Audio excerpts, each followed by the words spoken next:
In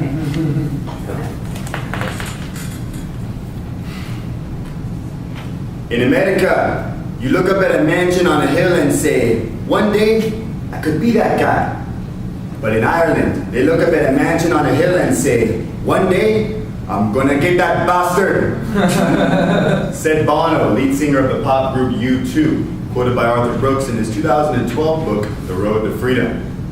I'm going to talk to you today about capitalism in America.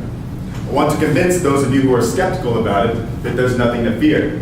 And if any of you have been told that America is a bad place, I hope to free you from that lie today. You see, there's a lot of dishonest people out there telling you this country is broken. They say it's partial to the rich, that CEOs make obscene wages, and that capitalists believe in the trickle-down theory. I'm going to guide you through this mess today by talking about three things: the myths about capitalism, the truth, and the American dream. Let's talk about some myths and big lies first, shall we? About the trickle-down theory. This theory is bogus for two reasons. One, it implies there is a finite amount of money on the planet, and there isn't. Two, it implies big businesses want that money to start with them, then trickle down to the masses when they spend it. And that's a lie. Big businesses don't do that. Government does that. Yet politicians like to point the finger. You've all heard of Senator Elizabeth Warren, right? She's the one that said she was Native American because her grandfather had high cheekbones. Her. In a 2014 article by Ryan Grimm titled Warren Simplifies Piketty, she says trickle down doesn't work. Never did, doesn't work. And she's right, because the theory doesn't exist. They made it up. Just ask economist Thomas Sowell. In his 2012 essay, The Trickle-Down Theory, he shows this theory can't be found anywhere. Not even in Schumpeter's 1,260-page History of Economic Analysis. So why then do CEOs make so much more than the average worker? Well, in his 2009 book, The 5 Big Lies About American Business, historian Michael Medved tells us. He says CEO pay is extremely competitive, because at that level we're talking millions and billions of dollars, right? So a company better hire someone really good. Otherwise, they could lose investors, lose jobs, and lose everything if they go out of business. A big paycheck to a CEO is a safeguard for everyone on payroll, from factory worker all the way to chief executive. So capitalism isn't about spoiling the rich. It isn't about getting some people to cause a trickle down. It's about getting everyone to struggle upward. Let me tell you what capitalism really is. In Michael Medved's 2008 book, The 10 Big Lies About America, he recalls the words of Adam Smith, who's basically the father of capitalism. He said it is a series of mutually beneficial agreements. In other words, everything is based on choice. People aren't forced to buy things, not constitutionally. And people aren't forced to work, not legally.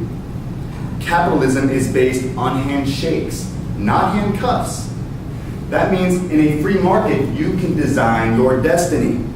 Remember what Thomas Jefferson said in the Declaration, the pursuit of happiness? Arthur Brooks talks about that in the book I mentioned earlier, The Road to Freedom. He says, our founders left it to us to define happiness any way we see fit. That means we don't have to be rich. We just need an opportunity to pursue our dreams. President Lincoln mentioned this back in 1860. In Roy Balser's 1954 book set, The Collected Works, Lincoln said, when one starts poor, as many do in the race of life, free society is such that he knows he can better his condition. He knows there's no fixed condition of labor for his whole life. And what he said is still true today. A lot of young people start poor, but they don't have to stay poor as long as this economy remains free.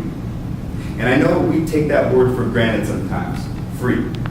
But there's still something profoundly priceless about capitalism, and that's the American dream.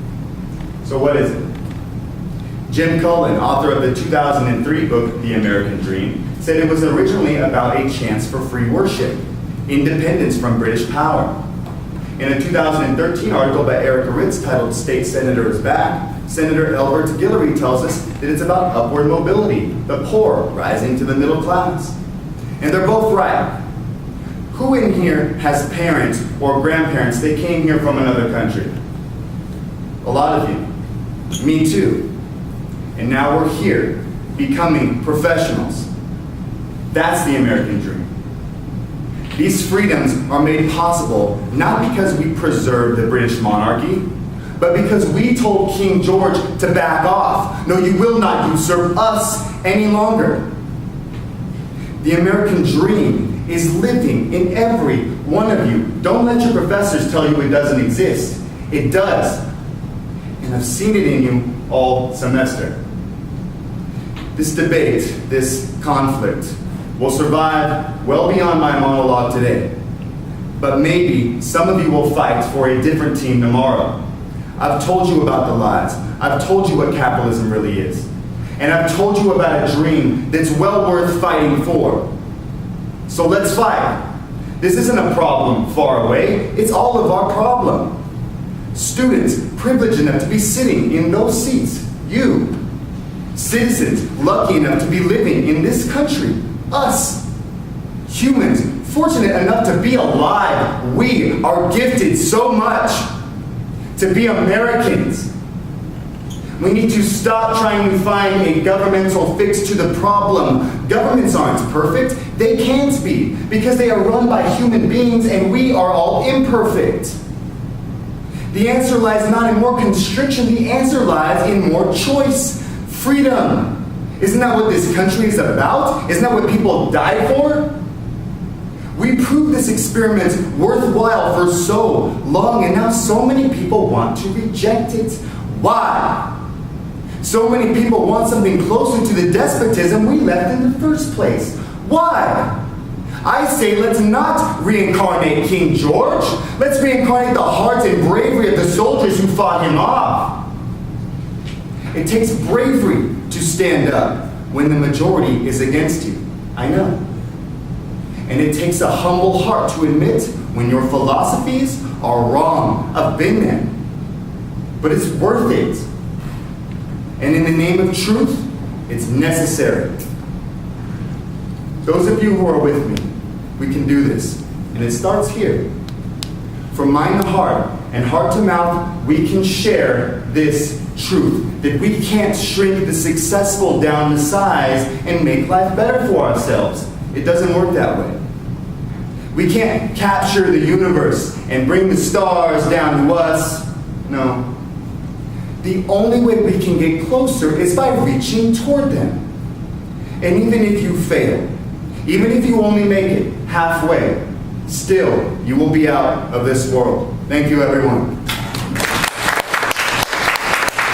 Thank you all for listening to me this semester. Please don't give up on yourselves. Please don't give up on each other, and always have faith in your country.